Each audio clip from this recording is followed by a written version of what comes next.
A difícil arte de ser livre. Como você lida com a liberdade? Como você lidaria com a liberdade? Para quem nasceu livre, para quem tem a alma livre, é muito fácil. Ele vive na direção do Senhor, plantando e colhendo exatamente aquilo que agrada a Deus.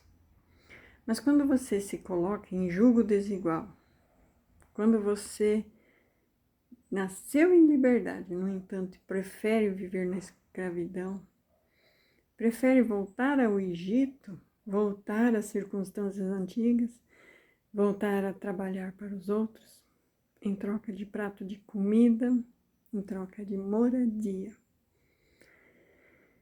Então, como é difícil administrar a liberdade para quem nasceu com a alma de preso, com a alma de escravo. A alma de escravo é diferente da alma de um servo. Um servo serve. E ele serve porque ele sabe que é livre e ele serve da melhor maneira, sabendo que a qualquer momento ele pode servir em outro lugar. Se eu não sou bem-vindo aqui, eu vou ali. Mas o preso não. O preso pode estar no pior momento, na pior fase. Ele pode pensar assim, nossa, em todos os outros lugares é melhor, aqui é pior. Mas ele é preso, ele é escravo. Quem é escravo de vícios sabe do que eu estou falando. E não são só vícios como bebida, não são só vícios como cigarros, drogas e outras coisas que fazem mal. Temos vícios que prejudicam, que é o vício, hoje em dia chamamos de procrastinação. Você cria hábitos prejudiciais, hábitos de fazer e falar coisas, aquele hábito de ir na casa de uma fofoqueira, de ir no cara da praça para pôr as fofocas em dia.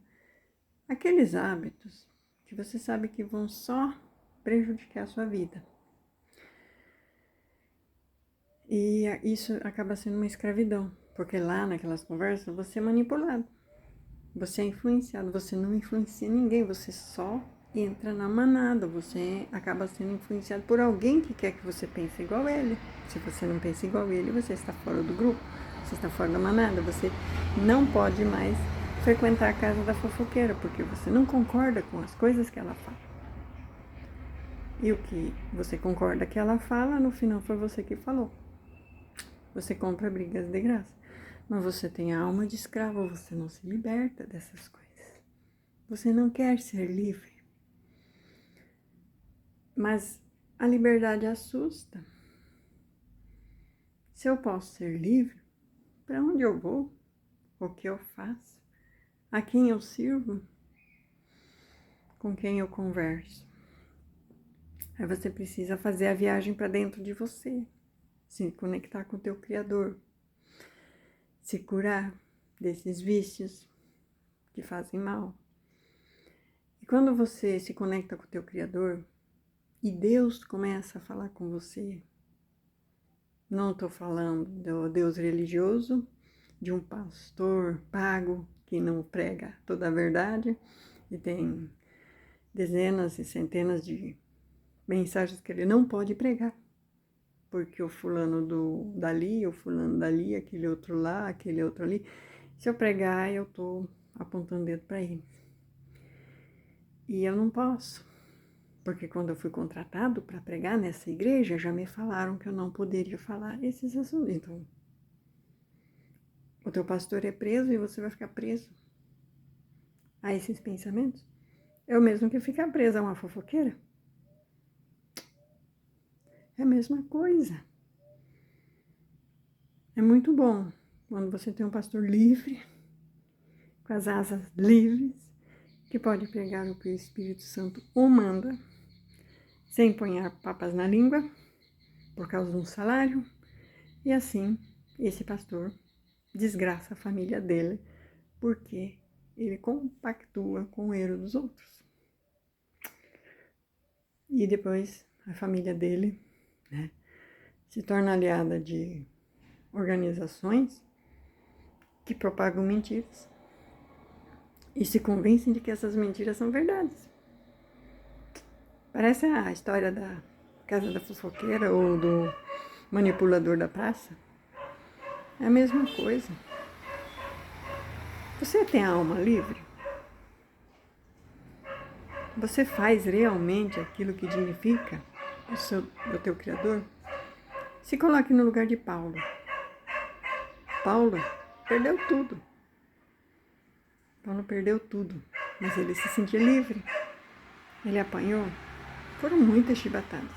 Ele foi preso? Foi. Mas ele estava livre. Livre é diferente do que ser escravo, do que ser servo, ser escravo da mentira, propagar a mentira. É muito diferente. Então não é pelo dinheiro. O dinheiro não é tudo. Mas fazer a vontade de Deus, aí sim, aí você começa a entender o que é tudo. O bem sempre vence o mal.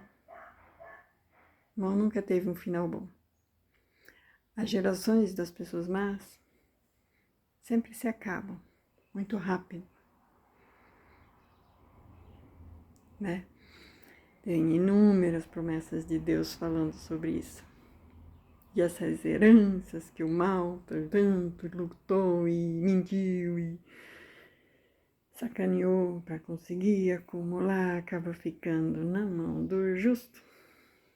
Aquele que ele odiava, aquele que teve que ser excluído, porque ele ficava apontando o dedo para todo mundo, então acharam uma vírgula de falha para apunhá-lo para fora. Organizaram complôs, enquanto que no altar servindo existem pecadores 10 vezes pior, muitas vezes. Mas eles são alcançados pela multiforme graça e estão lá, continuam lá. Por quê? Porque podem continuar em pecado e aquele que fala a verdade não pode estar lá. Não deve estar lá. Pregadores, pastores, servos, escravos. Precisamos saber o que é ser servo do Deus vivo ou escravo de uma placa religiosa, escravo de um salário. Vamos dizer assim, escravo de um salário. Você é escravo de um salário e, portanto, não pode pregar a verdade? Não pode permitir-se o Espírito Santo te chamar, o Espírito Santo falar com você, sentir o toque do Espírito Santo em sua vida. Você não pode se permitir isso. Oração no monte, um monte de mensagens contra, porque ali vem a verdade. Nós precisamos dos templos maravilhosos cheios e não nos montes. Onde já se viu? Onde já se viu? Oração no quarto? A pessoa fica em casa orando no quarto? Tô fora, tem que vir aqui no templo, encher o templo da mentira, da pregação da mentira. Será que é isso que Deus quer? Qual que é o teu lugar secreto? Teu quarto? Um lugar isolado? Um monte?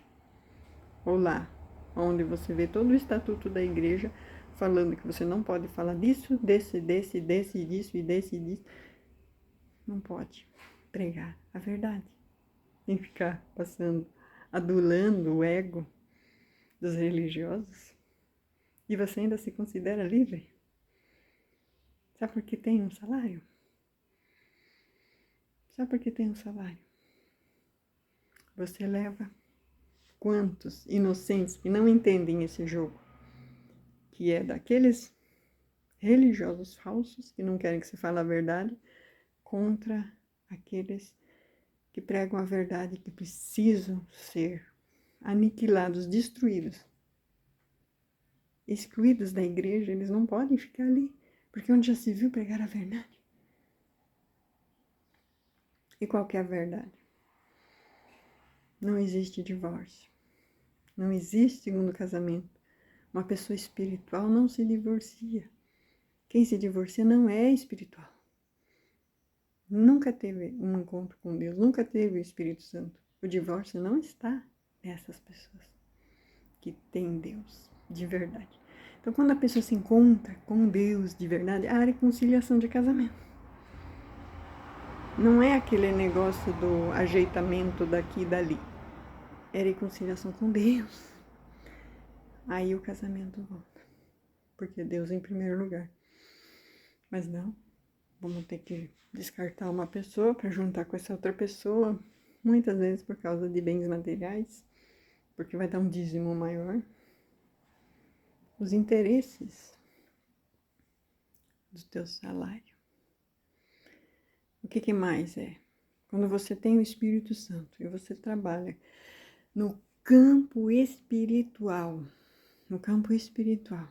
que toda enfermidade é pecado, toda enfermidade é demônio. Nossa, isso é heresia, não se pode falar assim. Tem inúmeros textos que falam isso. Características de pessoas endemoniadas. Salto alto, maquiagem, roupas decotadas, roupas estilo cigana. Ah, mas é vestido de crente, mas é estilo cigana. Sabe, as abas, aquelas muitas abas que Deus proibiu no livro de Levíticos, que as mulheres cristãs e os homens judeus não poderiam usar, as mulheres judias não poderiam usar igual fazem as pessoas do mundo. E hoje virou modinha dentro da igreja. Não querem que preguem Levíticos, as leis. Aquilo é ultrapassado, né? Não se tira nenhum tio da palavra de Deus. Mas eles tiram livros inteiros para se adequar à pregação que aqueles ouvidos religiosos, pagantes, entre aspas, eles não são pagantes, eles são ladrões que roubaram para ter dinheiro para poder te pagar. Para você continuar perpetuando a mentira deles, que eles continuem roubando. Cara, você não faz parte da quadrilha? Veremos. Deus te chamou para a liberdade. Inúmeros textos onde Paulo fala sobre isso. Se você tem a oportunidade de ser livre, vá ser livre. Saia da servidão. Essa é a minha palavra para você. Você é livre? É servo ou é escravo?